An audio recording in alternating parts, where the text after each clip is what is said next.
Saudara-saudara, siang hari ini kita akan melanjutkan khotbah berseri yang akan kita renungkan selama beberapa minggu ke depan ya. Tema besar yang kita renungkan bersama beberapa minggu ke depan adalah the beauty of gospel community, keindahan dari komunitas Injil. Nah, kalau saudara-saudara ingat 2 minggu yang lalu kita membahas tentang the beauty of gospel community adalah tentang otentik ya, otentisitas, being authentic. Nah, siang hari ini kita akan melihat aspek kedua yang membuat komunitas Injil itu indah ya. Dan saya rasa komunitas tidak hanya berbicara tentang bergereja, yes kita berbicara tentang bergereja, kita berbicara tentang relasi kita dengan umat beriman, tapi ini akan juga apply dengan kehidupan selama kalian berelasi, baik itu berelasi dengan teman, berelasi dengan pasangan, berelasi dengan rekan kerja. As long as kita berhubungan dengan sesama manusia, maka saya percaya bahwa kebenaran yang kita dengar ini sepanjang beberapa bulan ke depan ini sangat amat relevan dengan kehidupan kita. Nah, siang ini kita akan melihat aspek kedua yang membuat komunitas Injil itu indah, ya, the beauty of community, yaitu di dalamnya ada yang namanya forgiveness, pengampunan. Ya. Kenapa pengampunan ini harus ada dalam sebuah relasi, dalam sebuah komunitas? Kalau saudara hadir minggu lalu, ya, Pastor Nathan membukakan mata kita semua tentang realitas bahwa dalam berelasi kita seringkali apa? Kita masih cenderung untuk memaknai pertemanan, persahabatan atau relasi dengan kacamata yang berfokus pada diri sendiri. Kasih kita seringkali transaksional, kita mengasihi orang lain demi diri kita sendiri. Itulah yang dinamakan cancel culture. Kita hidup di dalam cancel culture nih, selama kamu memenuhi ekspektasiku sebagai seorang teman, you are my friend. Tapi begitu kamu gak lagi sesuai yang aku mau, see you my friend. Bye-bye. Kita juga seringkali ghosting kan dalam pertemanan, dalam relasi. Selama hubungan ini menyenangkan, gak menuntut apa-apa dari aku, I'm in, aku hadir. Begitu mulai kalian menuntut sesuatu, menuntut keterbukaan, menuntut komitmen, aku pergi, bye. Dan yang gak kalah menyakitkan, juga seringkali kita berelasi hanya berdasarkan manfaat dan kecocokan semata. Kita memperlakukan sebuah relasi seperti selayaknya manusia itu produk, ya. Customer culture. Selama kamu cocok dan menguntungkan buat aku temanmu, kamu temanku.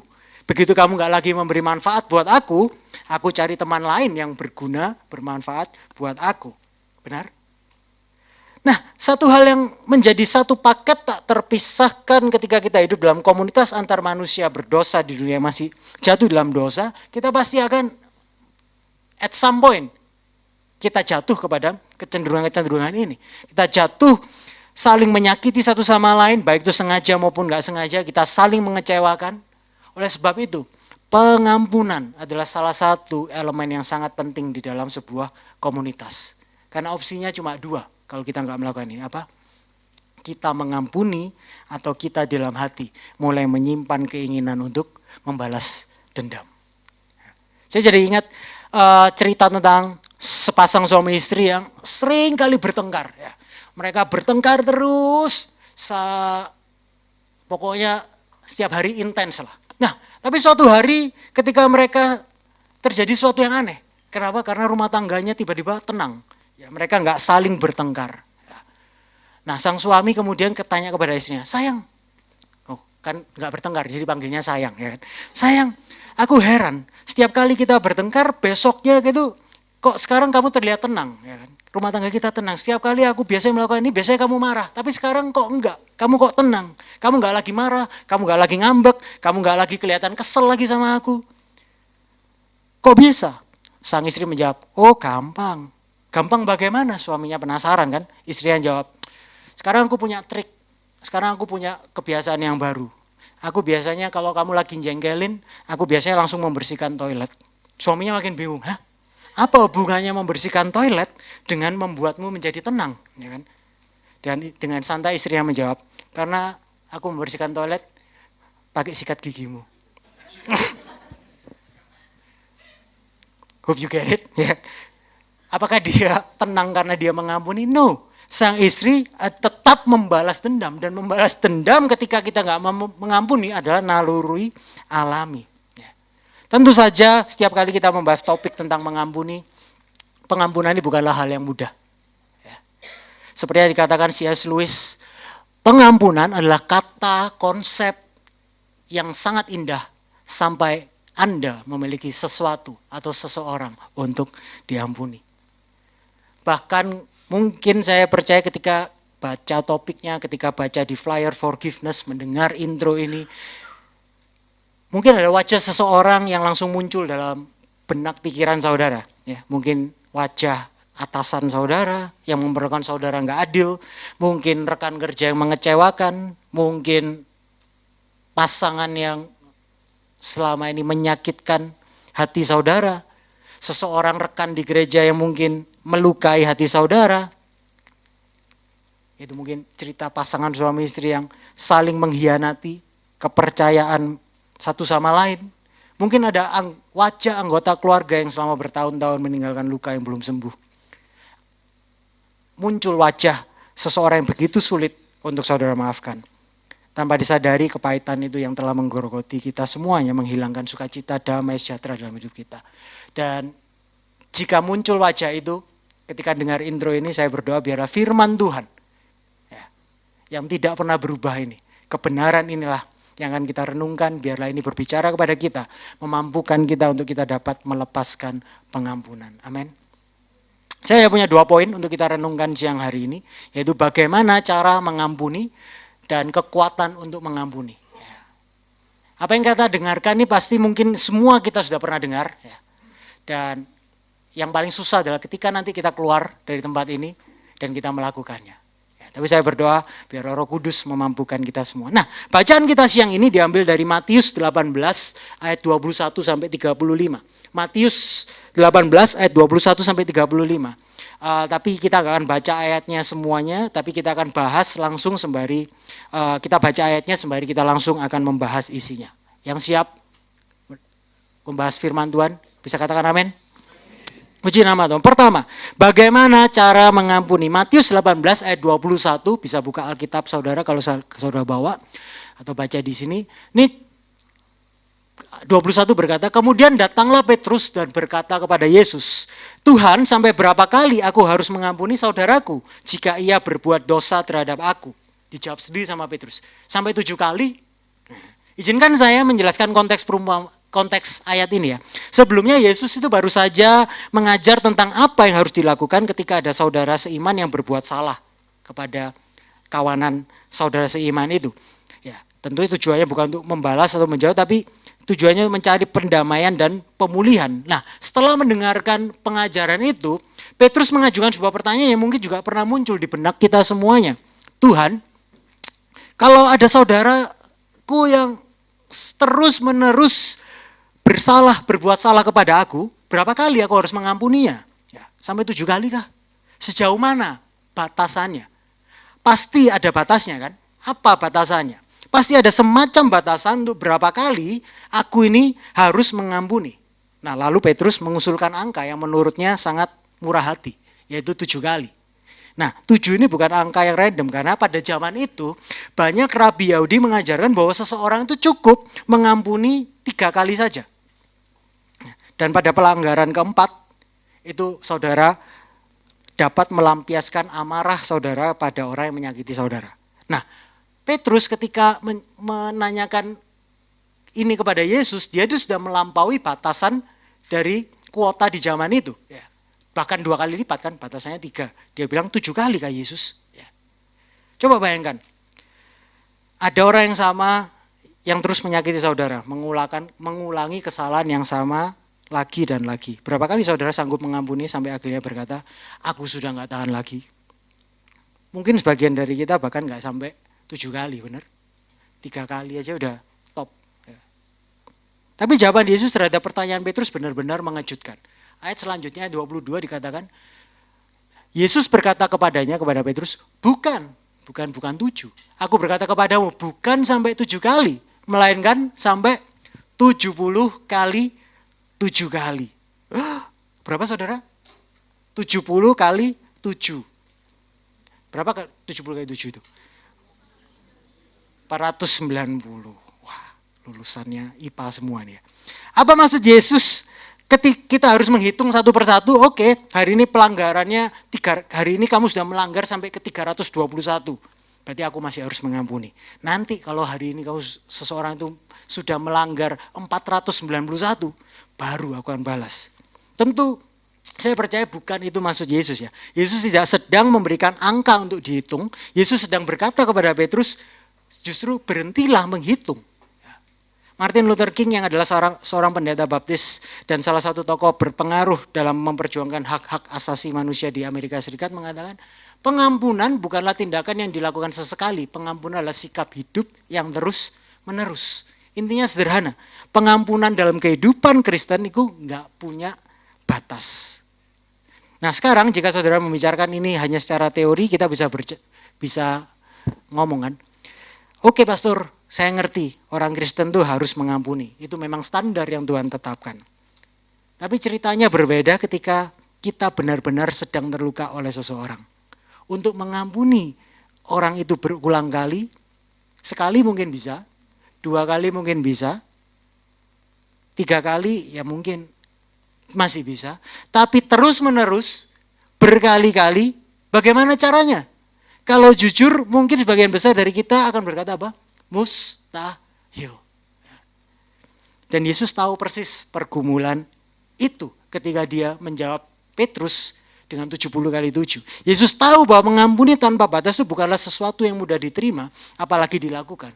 Karena itulah Yesus nggak berhenti memberikan hanya perintah kebenaran, tapi dia memberikan apa? Sebuah perumpamaan untuk membantu para murid bagaimana mereka bisa mengampuni 70 kali 7 kali itu. And by the way, inilah kerennya Yesus ya. Kadang dia mengajar itu mengajar dengan lugas, tegas, dan jelas. Tapi seringkali dia mengajar juga membungkus ajarannya dalam kisah-kisah perumpamaan yang indah. Yang mudah diingat seumur hidup. Nah, salah satunya adalah ini. Perumpamaan ini diceritakan di ayat selanjutnya, yaitu di ayat 23-26. Yesus menceritakan sebuah perumpamaan untuk menggambarkan bagaimana 70 kali 7 itu bisa dilakukan. Dikatakan Yesus, sebab hal kerajaan surga seumpama seorang raja yang hendak mengadakan perhitungan dengan hamba-hambanya. Setelah ia mulai mengadakan perhitungan itu, dihadapkannya kepada seorang yang berhutang berapa? 10.000 talenta. Tetapi karena orang itu tidak mampu melunaskan hutangnya, raja itu memerintahkannya supaya ia dijual beserta anak istrinya dan segala miliknya untuk membayar hutangnya. Maka sujudlah hamba itu menyembah dia, katanya, sabarlah dahulu, segala hutangku akan kulunaskan. Nah Yesus ini kasih perumpamaan. Perumpamaannya ini kan bilang begini, jadi dalam perumpamaan itu ada cerita antara seorang raja dan seorang hamba. Hamba itu dikatakan apa? Berhutang sangat banyak uang kepada sang raja. Berapa banyaknya uangnya? Yesus memberikan angka kan? Hamba itu berhutang sebanyak 10.000 talenta. Nah, berapa sih 1 talenta itu? Kita kayak 10.000 talenta, ya udahlah 10.000 talenta. Tapi saya mau ngajak kita latihan matematika, oke? Tes kalian kepintaran jemaat common people di sini. Mari kita latihan Amerika. 1 talenta itu sama dengan 6.000 dinar. Pada zaman itu 1 dinar itu adalah sama dengan upah 1 hari seorang pekerja biasa. Nah, mari kita letakkan dalam konteks zaman ini. Kan Yesus itu hidup di zaman Kekaisaran Romawi, ya. Dan mata uang yang dipakai juga pasti mata uang Romawi. Jadi saya bawa ke konteks sekarang, ya saya bandingkan di zaman ini dengan pendapatan pekerja biasa di Eropa. Setuju? Karena di Eropa kan sisa kerajaan Romawi kan di sana ya. Nah, jadi biar apple to apple, kita lihat kalau zaman sekarang berapa upah harian pekerja di Eropa. Nah, saya temukan, saya riset rata-rata pendapatan pekerja di Eropa, ini pekerja biasa ya, bukan manajer, bukan CEO, bukan entrepreneur, bukan startup, founder, anything. Ini pekerja biasa ya. Pendapatan pekerja di Eropa itu berkisar 33.500 euro sampai 40.000 euro per tahun. Tak ambil gampangannya, karena nilai matematika saya dulu juga nggak terlalu bagus. Biar gampang, tak ambil rata-rata 365.000 euro per tahun. Ya, biar gampang. 1 tahun ada berapa hari? Betul, 365 hari. 365.000 dibagi 365 hari, maka dapat 100 euro per hari, benar? Nah, dikurskan ke Indonesia, saya cek 20.000 500, 2000 ribu lah. Ambil gampangnya 20 ribu. 20 ribu, ya 20 ribu. 100 euro kali 20 ribu dapat 2 juta, benar? Jadi rata-rata per hari 2 juta. 1 talenta 6.000 dinar, 1 dinar upah 1 hari bekerja. Maka 1 talenta 6.000 berapa? 6.000 dinar kali 2 juta. Berapa? 120 miliar. Iya, 12 miliar, benar. Jadi 1 talenta itu equal 12 miliar. Sekarang saya tanya, berapa hutang hamba itu kepada si raja? 10 ribu, yuk mari kita kalikan. 10 ribu talenta kali 12 miliar, berapa? Yuk. Wih, siapa ya? Pinter. Papa mamanya bangga. Drummer kita luar biasa, cepet. Saya harus pakai kalkulator waktu ngitung ini.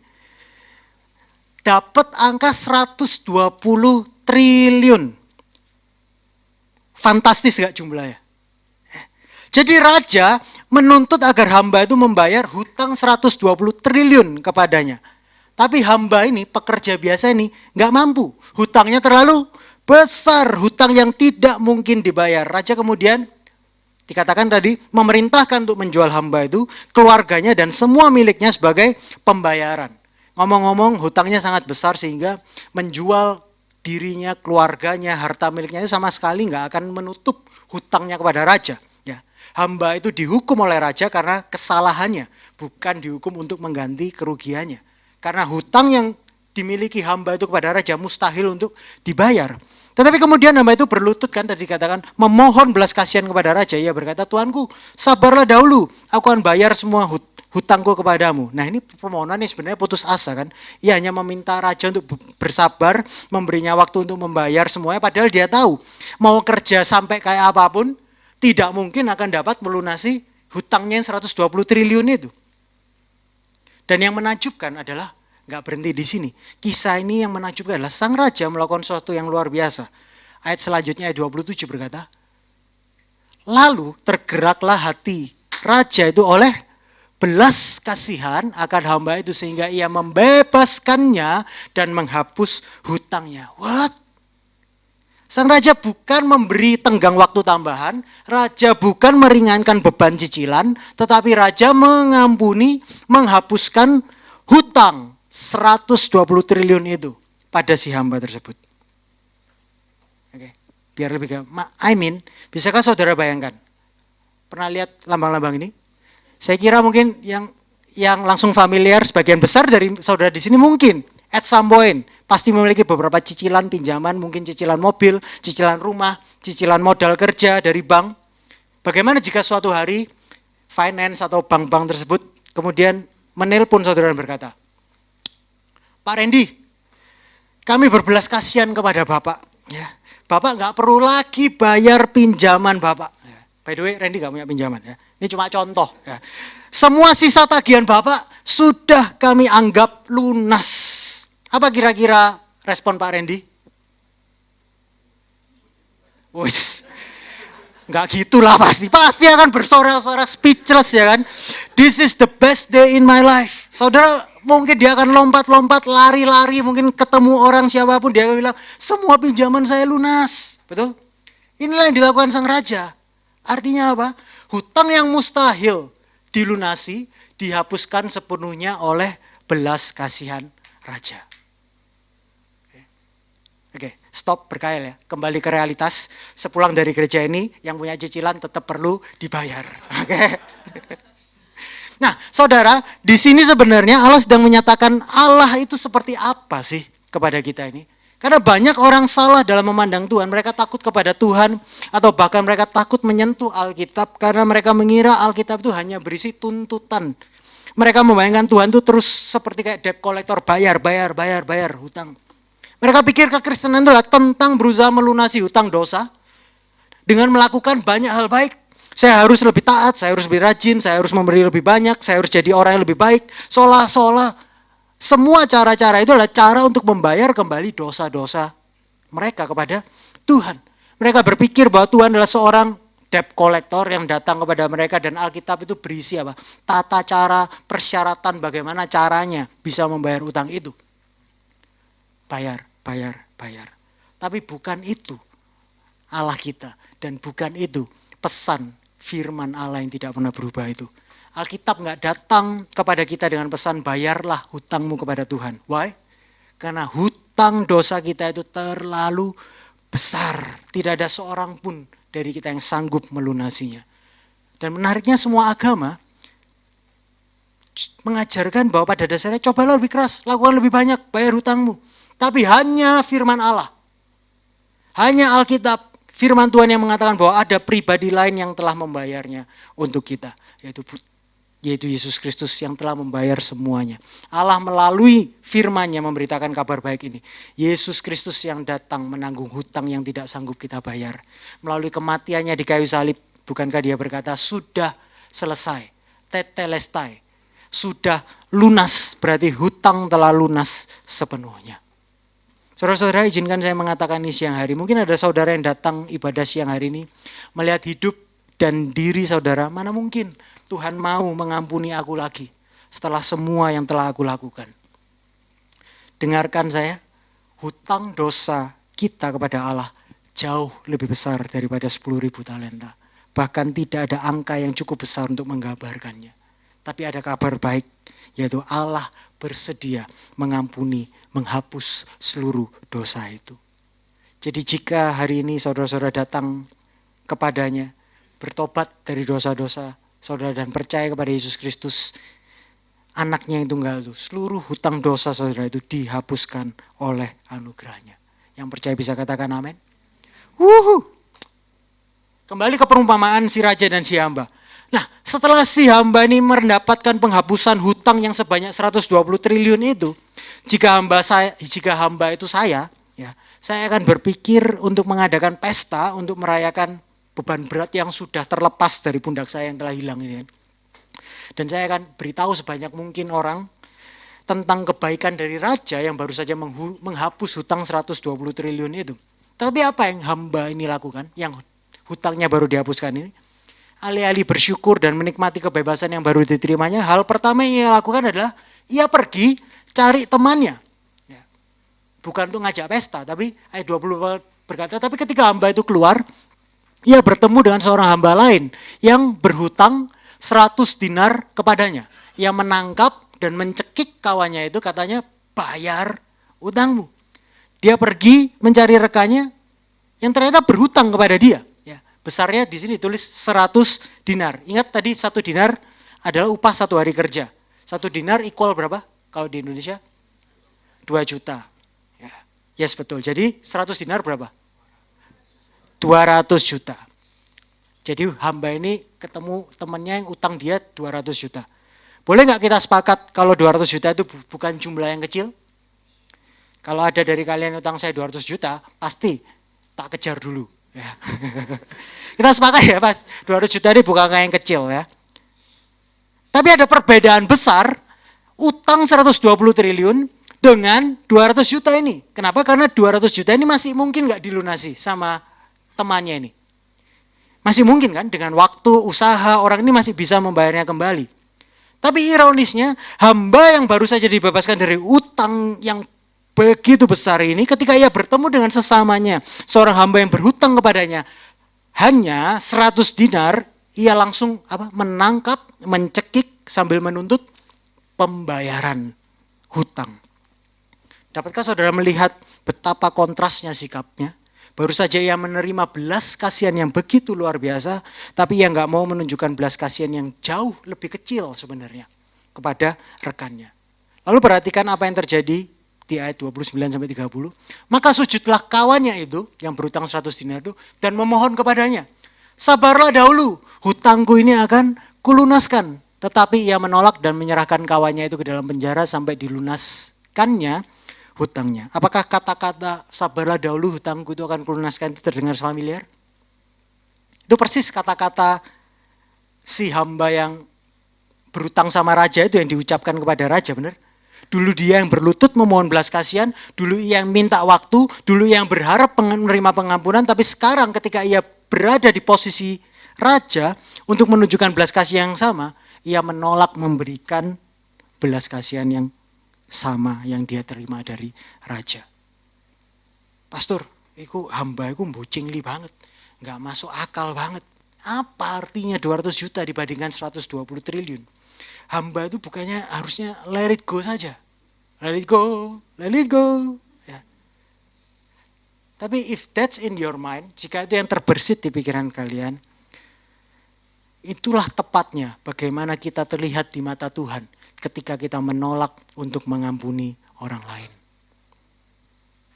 Ayat 31-34 berkata, melihat itu kawan-kawan yang lain sangat sedih, lalu menyampaikan segala yang terjadi kepada tuan mereka.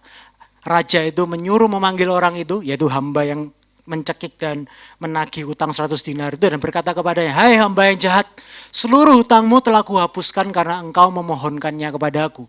Bukankah engkau pun harus mengasihani kawanmu seperti aku telah mengasihani engkau? Maka marahlah tuannya itu dan menyerahkannya kepada algojo-algojo sampai ia melunaskan seluruh hutangnya. Nah, para pelayan lain melihat apa yang terjadi dan mereka sangat sedih dengan apa yang mereka saksikan. Jadi mereka ceritakan perbuatan hamba yang hutangnya dihapuskan itu kepada sang raja, dan ketika raja mendengarnya, raja sangat marah, dan raja ini raja yang adil, menghukum hamba itu sesuai dengan perbuatannya. Tapi perhatikan baik-baik ayat 35, karena inilah inti dari seluruh perumpamaan ini. Biasanya Yesus tidak menjelaskan secara langsung arti perumpamaan yang dia ceritakan, tapi kali ini Yesus memastikan bahwa nggak seorang pun melewatkan pesan utama dari perumpamaan yang baru saja Yesus ceritakan pada Petrus. Ayat 35, maka Bapakku yang di sorga akan berbuat demikian juga terhadap kamu, apabila kamu masing-masing tidak mengampuni saudaramu dengan segenap hatimu. Ingat, Yesus nggak sedang berbicara kepada orang-orang di luar iman. Dia sedang berbicara kepada murid-muridnya sendiri. Ia sedang berbicara kepada orang-orang yang mengaku mengikuti dia. Dengan kata lain, Yesus sedang berbicara kepada kita semuanya, sesama orang percaya. Dan pesan Yesus cukup straightforward di sini. Apa? Yang telah diampuni akan mengampuni. Yang telah dikasihi akan mengasihani. Saudara mungkin bertanya, apakah ini berarti kalau saya gagal mengampuni, kalau saya gagal mengasihani, apakah saya akan kehilangan keselamatan saya? No, bukan itu yang sedang Yesus ajarkan. Karena bagian-bagian lain dari firman Tuhan dengan jelas mengajarkan bahwa keselamatan adalah anugerah Allah semata, yang tidak pernah dapat kita peroleh ataupun kita pertahankan dengan usaha kita sendiri. Tetapi ada hubungan yang tak terpisahkan antara pengampunan Allah kepada kita dengan pengampunan kita kepada orang lain. Izinkan saya menjelaskan dengan cara yang lain. Kesulitan kita dalam mengampuni orang lain itu adalah cerminan dari kesulitan kita dalam menerima pengampunan Allah. Saya ulang ya. Kesulitan kita dalam mengampuni orang lain itu adalah cerminan dari kesulitan kita dalam menerima pengampunan Allah. Jika kita memiliki pengampunan Allah di dalam diri kita, firman perumpamaan tadi mengajarkan bahwa kebenarannya, pengampunan itu akan mengalir keluar dari dalam hati kita. Itulah mengapa pengampunan sangat penting dalam kehidupan orang Kristen. Nah, tapi bagaimana cara kita mengampuni? Di sini saya akan mengajak kita untuk ke aplikasinya ya. Bagaimana cara kita mengampuni? Yang pertama, jika ada orang yang menyakiti kita dan kita tidak bisa mengampuni, bagaimana cara kita bisa mengampuni? Pertama adalah identifikasi hutang. Apa maksudnya? Ketika seseorang berbuat salah kepada kita, itu sebenarnya adalah seakan-akan dia itu berhutang sama kita.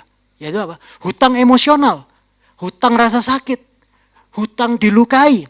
Kita merasakannya, saudara nggak dapat mengampuni apa yang saudara tidak dapat atau tidak mau saudara akui sebagai luka. Di sini saya ingin saudara tahu bahwa memaafkan atau mengampuni itu tidak sama dengan melupakan. Seringkali kita dengar slogan forgive and forget. No, we cannot. Makanya Yesus dengan sengaja memberikan nominal jumlah yang spesifik dalam perumpamaan tadi. Why? Supaya tahu temanmu itu utang kamu berapa, tapi juga kamu tahu bahwa kamu utang sama Tuhan itu berapa. Memaafkan, mengampuni itu tidak sama dengan melupakan. Orang selalu berkata maafkan, lupakan, maafkan, lupakan. Sebenarnya keduanya sangat berbeda. Saudara, dalam artian tertentu kita nggak akan pernah melupakan sesuatu, bukan? Jika itu penting bagi saudara pasti akan mengingatnya. Justru seringkali kenapa orang yang paling menyakiti kita adalah orang yang paling dekat dengan kita. Sehingga perbuatan-perbuatannya dia begitu menyakitkan kepada kita karena itu benar-benar memori yang benar-benar kita anggap berharga dan selalu kita ingat. Ya. Tapi mengampuni bukan melupakan, identifikasi. Pengampuni itu bukan melupakan, tapi mengampuni adalah pilihan sukarela dan keputusan sadar untuk membebaskan orang lain dari hutang kesalahan terhadap kita. Dan untuk dapat mengampuni dengan tepat seseorang yang berhutang kepada saudara, saudara itu harus dapat atau harus mau mengingat perbuatan atau kesalahan apa yang orang lain itu berbuat pada saudara yang membuat saudara terluka. Saya kasih contoh ya, kadang akhir-akhir kan dengar cerita tentang church hurt, saya terluka oleh gereja. Ya kan? Pokoknya kepahitan lah sama gereja, church hurt. Ya. Tapi sebenarnya kalau boleh jujur, kalau kita benar-benar melakukan ini, mengingat hutang kesalahan orang lain terhadap kita, di balik church hurt itu paling hanya ada beberapa orang di dalam gereja yang sebenarnya menyakiti saudara. Ya. Untuk melepaskan pengampunan terhadap gereja, kalian pahit terhadap gereja, ya, bukan dengan mengampuni gerejanya, tapi mengampuni orang yang memang menyakiti, orang di dalam gereja yang menyakiti saudara. Jika memang yang menyakiti saudara mungkin adalah hamba Tuhannya, you name it, Pastor Sam, kamu menyakiti saya. Karena ketika kamu sudah berjanji bahwa pendatang baru dapat kopi gratis, tapi kamu tidak memberikan kopi gratis kepada saya. Kamu anggap saya apa? Contoh. Dan kamu langsung dibilang, percumalah semua gereja sama saja. Common church sama saja. Padahal kalian sakit hati sama saya. Ya. So, kita perlu untuk dengan sadar, ya, untuk kita mau mengingat perbuatan kesalahan apa yang orang lain itu berbuat pada saudara. Sehingga kalian dapat mengampuni dengan tepat. Ya. Tidak bukan secara hanya mengampuni apa, tapi ketika ditanya apa yang membuat kamu sakit, nggak tahu. Pokoknya saya sakit dan saya nggak bisa mengampuni. That's because kita tidak mengidentifikasi luka kita. Yang kedua, setelah kita mengidentifikasi bagaimana cara kita mengampuni, berbelas kasih. Setelah kita dapat mengidentifikasi apa yang membuat kita terluka, bagaimana kita dapat mengampuni orang yang berhutang kepada kita, langkah kedua adalah berbelas kasih. Belas kasihan ini mengubah cara kita memandang orang yang menyakiti kita. Artinya apa sih? Belas kasih ini mendorong kita untuk menemukan kesamaan, bukan perbedaan dengan orang yang menyakiti kita. Misalnya, saat kita sedang mengemudi lah, ini paling sering ya, tiba-tiba ada orang yang motong jalur kita dengan sembarangan. Apa reaksi kita? Biasanya kita langsung mikir, oh dasar orang nggak bisa nyetir, bodoh. Ya. Kalau kalian agak sedikit patriarki, ya, pasti perempuan ini. Ya. No offense kepada yang perempuan, tapi itulah kejujuran para yang merasa laki-laki yang pintar nyetir ya. Dalam sekejap kita langsung menilai seluruh karakter orang itu berdasarkan satu kesalahan yang baru saja dia lakukan. Di mata kita dia hanyalah seorang pengemudi yang buruk, yang tidak bertanggung jawab. Tapi coba dibalik situasinya. Kadang kita mungkin dipotong, tapi mungkin ya suatu kali kita pasti juga at some point memotong orang lain. Tapi ketika itu terjadi, tanpa sengaja kita potong orang lain, tiba-tiba narasinya berubah kan. Kita berkata, aku tahu sih aku salah tadi, harusnya aku gak melakukan ini, harusnya aku gak motong. Tapi kenapa kok aku tadi motong? Ya karena terpaksa, aku keburu-buru, gak sengaja. Menarik bukan? Kita menilai diri kita sendiri, kita melihat keadaan, tekanan, kelemahan, dan alasan di semua menjadi alasan yang membenarkan perbuatan salah kita. Tapi ketika kita menilai orang lain, seringkali kita hanya melihat kesalahannya, kita nggak peduli dengan ceritanya, kita nggak peduli dengan pergumulannya, kita langsung kasih namanya vonis. Gampangnya, kita ingin orang lain memahami kelemahan kita, tapi kita seringkali nggak mau memahami kelemahan mereka. Nah, belas kasihan itu mengubah cara pandang ini.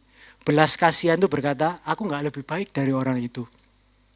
Jika saya berada dalam situasi yang sama, dengan pergumulan yang sama, bisa jadi saya pun akan melakukan yang sama. Mungkin orang yang motong saudara itu sedang membawa seorang istri, ya, yang mungkin sedang harus perlu ke IGD. Ya. Dan kalau saudara di posisi seperti itu, mungkin kalian juga akan melakukan hal yang dilakukan seperti itu. Dan ini penting untuk kita ingat karena apa? Salah satu alasan kita terus memelihara kemarahan, gak bisa mengampuni. Karena kita merasa diri kita lebih benar, lebih baik, dan lebih layak daripada orang yang telah menyakiti kita. Padahal faktanya adalah seperti Bapak mentor kami, Pak Yakub Trihandoko sering katakan, Anda mungkin salah, kalian mungkin salah, tapi saya pasti tidak lebih baik.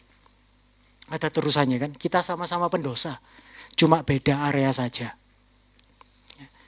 Tapi kita mulai menyadari bahwa kita sama-sama orang berdosa yang membutuhkan kasih karunia Allah.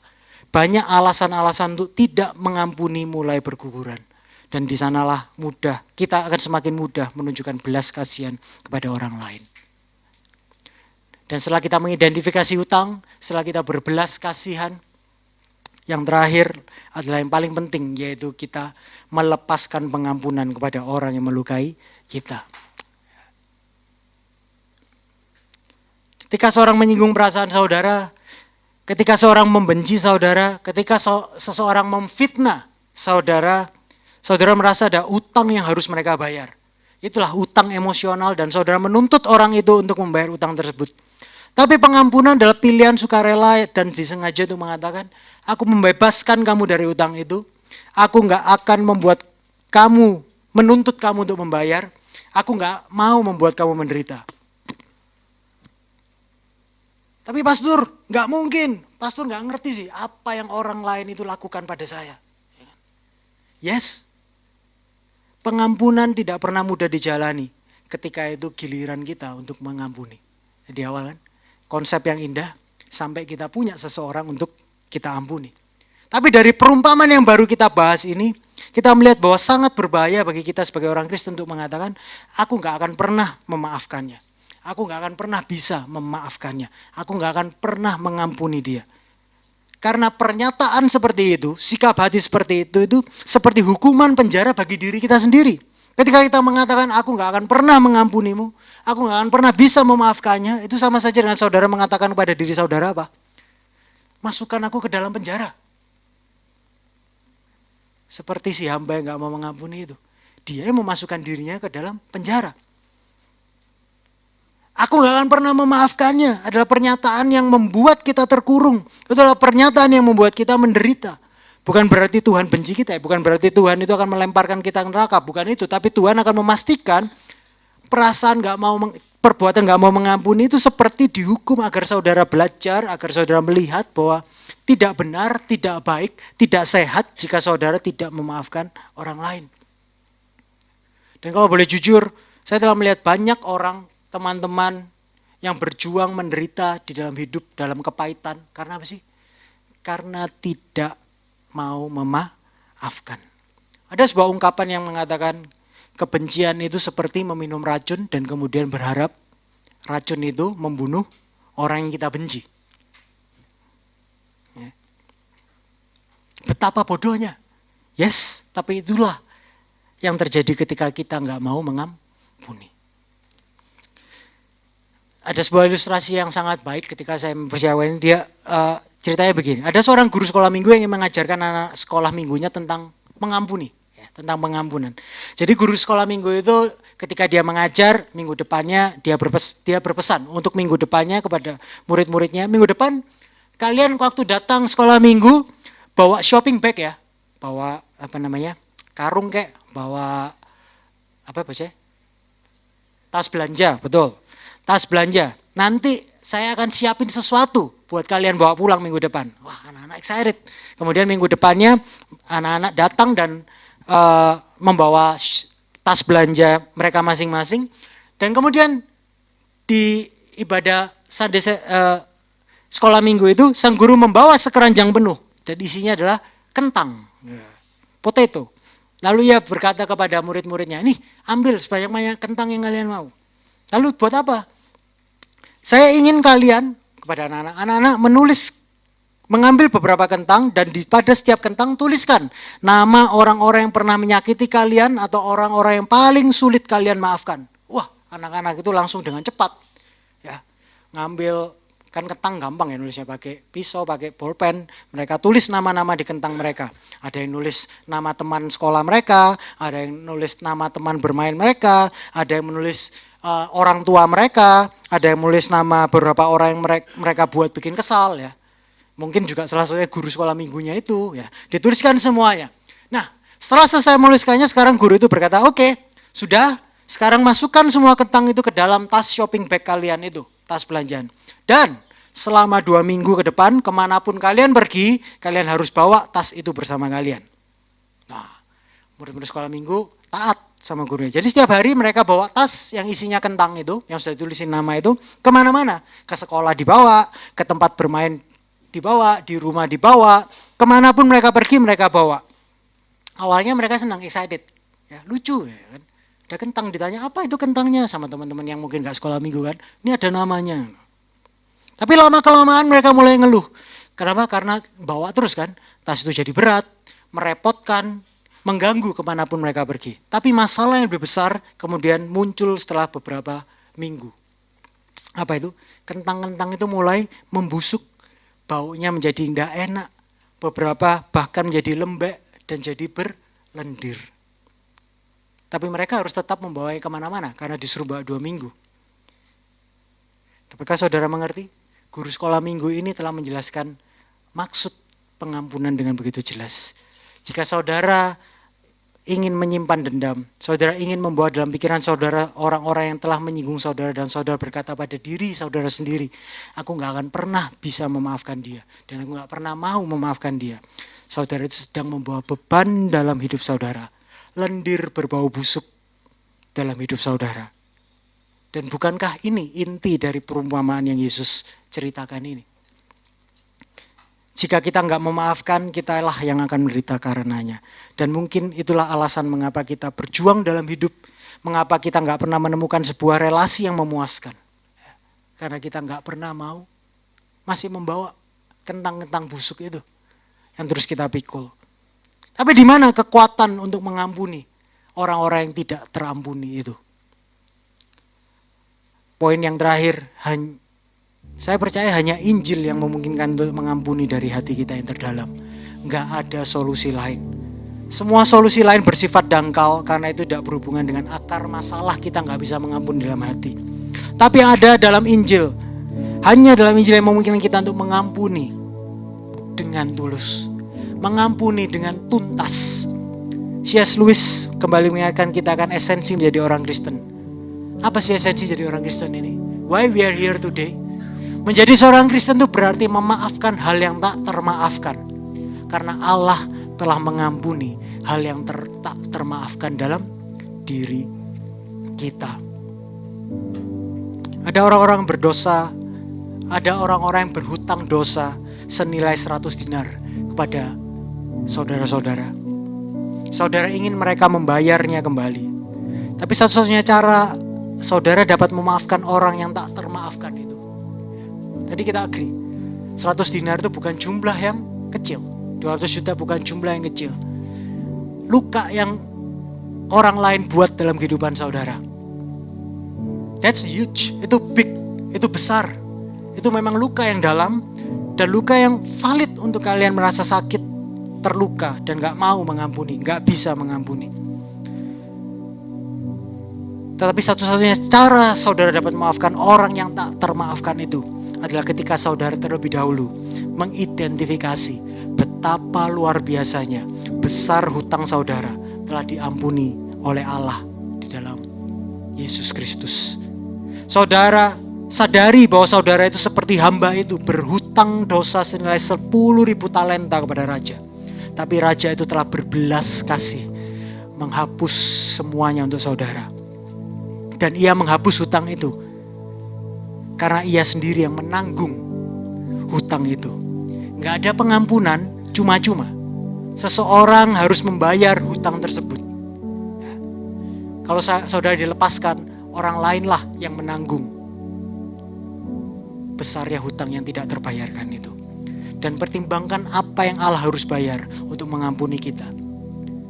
1 Petrus 1, 18 ayat 19 saya baca terjemahan bahasa Indonesia masa kini, kalian tahu apa yang sudah dibayarkan untuk membebaskan kalian dari kehidupan yang sia-sia yang diwariskan oleh nenek moyang kita, termasuk apa? Kepahitan, keinginan untuk membalas dendam.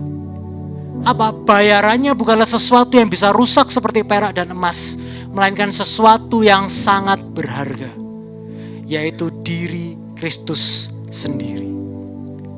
So, dari mana kita memiliki kuasa untuk mengampuni? Kuasa untuk mengampuni hanya datang dari melihat hutang kita yang kita miliki kepada Tuhan dan bersuka cita dalam pengampunan yang Yesus sudah bayarkan untuk kita. Sejauh mana kita dapat melihat hutang dan pengampunan kita, sejauh itulah kita dapat mengampuni orang lain. Kita gak akan pernah dapat mengampuni hutang orang lain kecuali kita melihat Yesus yang telah membayar hutang kita yang tak terbatas kepada Tuhan. Saudara-saudara, hutang yang orang lain miliki kepada kita hanyalah sebagian kecil dari apa yang hutang yang kita miliki pada Tuhan. Dan jika Yesus dapat membayar hutang yang tak terbatas yang kita miliki pada Tuhan, kita pun seharusnya dapat membayar hutang yang jauh lebih kecil yang orang lain miliki kepada kita. Karena berbuat kesalahan adalah manusiawi, tapi mengampuni itu adalah ilahi. Mengampuni gak pernah mudah. Jadi saya bilang, it's never easy. Tapi kebenaran Injil memastikan kita yang dalam Kristus pasti bisa mengampuni. Bukan karena kita yang berusaha, tapi karena pengampunan itu memang ilahi. Wajar untuk berbuat salah, tapi dibutuhkan kasih karunia ilahi untuk dapat mengampuni. Mengampuni itulah natur ilahi yang baru itulah. Ketika kita dalam Kristus, kita diciptakan menjadi manusia baru. Natur ilahi itulah yang hanya Allah yang dapat berikan kepada kita. Itulah yang akan memampukan kita untuk dapat memaafkan yang tak termaafkan. Inilah tepatnya yang Paulus katakan di Efesus 4 ayat 30-32. Ayat terakhir siang ini. Segala kepahitan, kegeraman, kemarahan, pertikaian, dan fitnah hendaklah dibuang dari antara kamu. Demikian pula segala kejahatan, tetapi hendaklah kamu ramah seorang terhadap orang yang lain, penuh kasih mesra dan apa? Saling mengampuni. Bagaimana? Sebagaimana Allah di dalam Kristus telah mengampuni kamu. Amin. Hanya inilah kekuatan kita bisa mengampuni. Kita dipanggil untuk saling mengampuni. Sebagaimana Allah di dalam Kristus telah mengampuni kalian dan saya. Yes, kedengarannya mudah tapi sangat sulit untuk dilakukan. Terutama sekarang jika saudara masih muncul wajah-wajah orang yang ada di pikiran saudara tadi di awal khotbah. Wajah itu masih muncul, orang yang menyakiti saudara paling dalam, pasangan saudara, atasan saudara, mantan saudara, mertua, mantu, teman LG, hamba Tuhan. Sangat sulit untuk melakukannya. Tapi bolehkah saya ngomong, itu yang harus kita lakukan. Mengampuni bukan perintah yang mustahil untuk dilakukan. Tuhan gak sekedar berkata ampunilah lalu membiarkan kita berjuang sendiri. Tapi perintah untuk saling ampuni itu diberikan dalam konteks Injil yang indah. Seperti Allah telah mengampuni kita. Sama seperti Allah telah membangkitkan kita dari kematian rohani menuju kehidupan rohani. Sebagaimana Allah telah menempatkan kita di sebelah kanan tata Allah. Sebagaimana kita telah diampuni dengan begitu luar biasa. Maka kita pasti bisa mengampuni. Karena itulah arti menjadi seorang Kristen. Itulah esensi kita menjadi orang percaya. Yaitu mengampuni kesalahan yang tak termaafkan pada orang lain. Karena Allah telah mengampuni kesalahan yang tak termaafkan dalam diri kita. Mungkin ada di antara kita yang berkata, Pastor, saya sudah berusaha mengampuni. Saya sudah coba segala cara. Saya sudah berusaha melepaskan rasa sakit itu, tapi saya nggak bisa. Jika itu yang saudara rasakan, saya bisa mengerti. Tapi masalahnya seringkali bukan karena kita kurang berusaha. Masalahnya kita mencoba mengampuni dengan kekuatan kita sendiri. Tapi selama pengampunan hanya bergantung pada tekad dan kemauan kita, cepat atau lambat kita akan kehabisan daya, kekuatan, keinginan untuk mengampuni. Kehendak saja gak cukup. Tidak ada kuasa dalam diri kita yang sanggup melepaskan pengampunan. Oleh sebab itu pada akhirnya kita perlu Roh Kudus itu bekerja dalam hidup kita. Ya. Hanya kuasa Roh Kudus yang dapat menggantikan kepahitan dengan kasih, kemarahan dengan belas kasihan, dan luka dengan pengampunan yang sejati. Oleh karena itu saudara, hari ini adalah saatnya bagi saudara untuk lepaskan sekantong kentang berlendir dan berbau itu. Itu sudah terlalu lama di carry. Now, saatnya untuk melepaskan kentang berlendir dan berbau busuk itu. Saatnya untuk berhenti minum racun bagi jiwa saudara sendiri. Dan saya rindu melihat hidup saudara disembuhkan. Saya rindu melihat pernikahan, keluarga dipulihkan. Saya rindu melihat ada harapan dan keindahan dalam komunitas orang-orang berinjil. Karena ada pengampunan terjadi di dalamnya. Dan inilah pernyataan untuk saudara siang hari ini dan saya akan selesai. Siapa yang perlu saudara ampuni? Bukan besok, hari ini.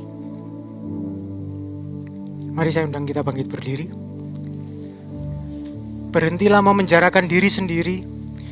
Dan mari bebaskan diri saudara untuk dengan kebenaran Injil dan kuasa Roh Kudus. Biarlah kebenaran Injil ini meluluhkan hati kita semuanya dan memampukan kita untuk memberikan pengampunan kepada orang-orang yang tak termaafkan itu. Bapa di sorga, kami bersyukur karena hari ini kami kembali mendengar firman-Mu. Terima kasih untuk Injil yang mengingatkan kami bahwa di dalam salib Kristus ada pengampunan yang penuh bagi orang berdosa seperti kami. Kami berdoa kiranya Engkau membuka hati banyak kami yang beribadah pada siang hari ini untuk kami bertobat dari dosa dan percaya kepada Yesus Kristus sebagai Tuhan dan Juru Selamat. Dan bagi kami yang telah menerima anugerah-Mu, kami mohon agar Engkau memenuhi hati kami dengan kasih-Mu yang besar. Bebaskan kami dari kepahitan, dendam, dan luka yang selama ini masih kami simpan. Saudara-saudara, ambil momen ini. Kalau itu saudara, siapa yang saudara mau ampuni hari ini? Jangan tunggu besok. Lendir itu ketika dibawa bukannya semakin berbau harum, tapi justru semakin berbau busuk. Now is your time. Sekarang ada waktumu untuk kamu mengampuni yang tidak terampuni itu. Gak bisa, how? Lihat ke Kalvari, lihat ke salib. 10.000 talenta, 120 triliun utang kita sudah dihapus, lunas, tuntas.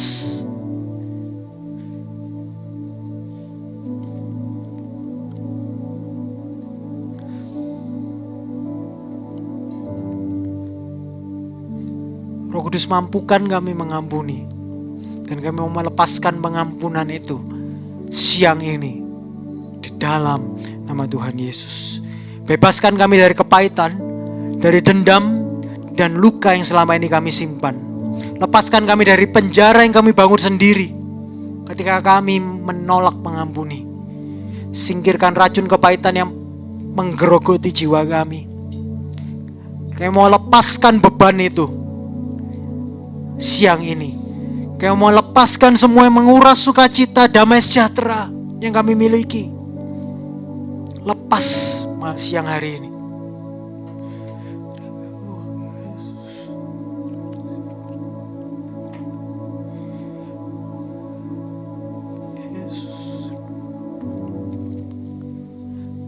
Tolong kami untuk kami mengampuni sebagaimana Engkau telah mengampuni kami di dalam Kristus Yesus.